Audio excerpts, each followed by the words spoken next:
সন্মানীয় পত্ৰকাৰ বন্ধুসকল, যোৱাকালি কোকৰাঝাৰ মাজমজিয়াত এজনী মেণ্টেলি চেলেঞ্জড যুৱতীক যি বৰ্বৰভাৱে ৰেপ কৰিলে, সেই কাৰ্যক সদৌ অসম বাঙালী যুৱ ছাত্ৰ ফেডাৰেশ্যনৰ ফালৰ পৰা আমি তীব্ৰভাৱে গৰিহণা দিছোঁ আৰু ইয়াক BNS 64 ধাৰামতে কেছ ৰুজু কৰি মৃত্যুদণ্ড বিহিবলৈ আমি আপোনালোকৰ জৰিয়তে প্ৰশাসনৰ ওচৰত আমি দাবী জনাইছোঁ। আপোনালোকে চাওক, এই অনলি BTCত নহয়, BTCৰ বাহিৰতো দিনে দিনে প্ৰায় ক'বলৈ গ'লে প্ৰতিদিনে এনেকৈ জঘন্য কাণ্ড সংঘটিত হৈ আছে। আৰু আমি দেখা পাইছোঁ অকল এটা জনগোষ্ঠীৰ মানুহে এই কাণ্ড সংঘটিত কৰি আছে।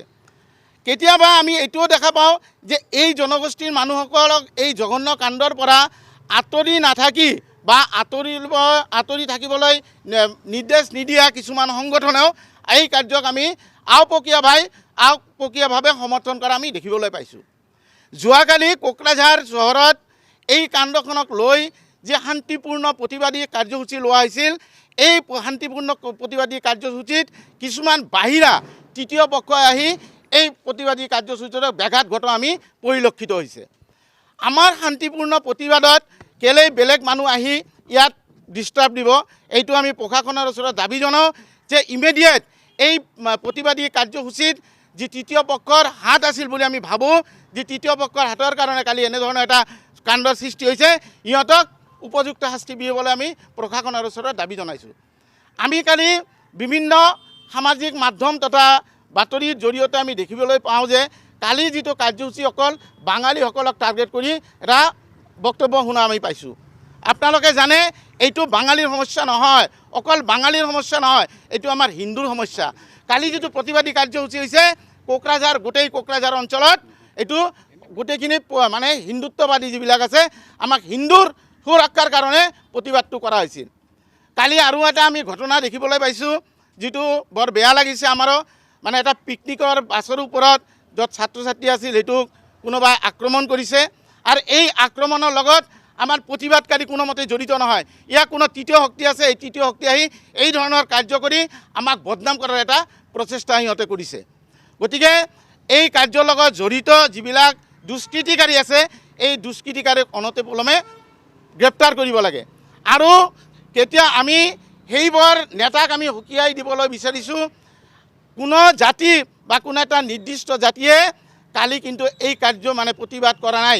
এই প্ৰতিবাদী কাৰ্যত আমাৰ কোকৰাঝাৰ অঞ্চলৰ গোটেই হিন্দুৱে ইয়াত প্ৰতিবাদ কৰিছে। কাৰণ আপোনালোকে দেখা পাইছে দিনক দিনে হিন্দুৰ ওপৰত, ই বাঙালীয়ে হওক, ই ৰাজবংশী হওক, ই বড়োই হওক বা অন্যান্য জনগোষ্ঠী হওক, দিনক দিনে এই জাতিটোৰ ওপৰত এই লাভ জেহাদৰ কাৰ্য সিহঁতে সংগঠিত কৰি আছে। আৰু এই লাভ জেহাদৰ কাৰ্যক বন্ধ কৰিবলৈ কোনো এটা সংগঠনে, তথাকথিত কিছুমান সংগঠন আছে, সংগঠনে কেতিয়াও বাধা আৰোপ নকৰে।